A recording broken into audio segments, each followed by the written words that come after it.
Jo'jam o'tiribsizmi? Ha, o'tiribman. Shu oyoqlaringiz og'riydi. Ha, ozgina og'rib Men bilaman, shu oyog'ingiz nimaga og'riyotganini. Shu bitta voqeani aytib beraman. Sizni esingizda bormi yo'qmi bilmayman, meni esimda qolib ketgan, to'g'risi. Yoshligimda 2000-yillar mana shu xonadonga, mana shu uyga ko'chib kelgan paytimizda uyimizda polan bo'lmagan. Esimda qolganda, qiyin paytlar bo'lganda. Shunda tufligim yirtilgan. Menga o'sha yangi tufli olib bergansiz. Lekin o'sha payt ko'ruvdim, o'zingiz tufligingiz yirtiq edi. O'shanda sovuq o'tib ketganman shu oyoqlaringizdan. Men shuni taxmin qilaman. Oyog'ingizni oling. Mana shu oyoqlaringiz.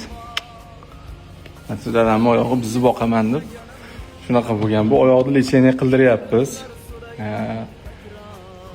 Sizlardan iltimos qilaman, ko'rayotganlardan, chunki minglagan odamlar ko'radi bu videoni.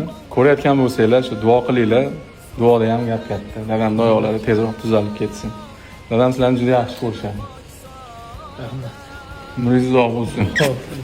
Qaysidir ma'noda bu videoni qilishdan maqsad hamma har xil challengelar qilyapti-yu.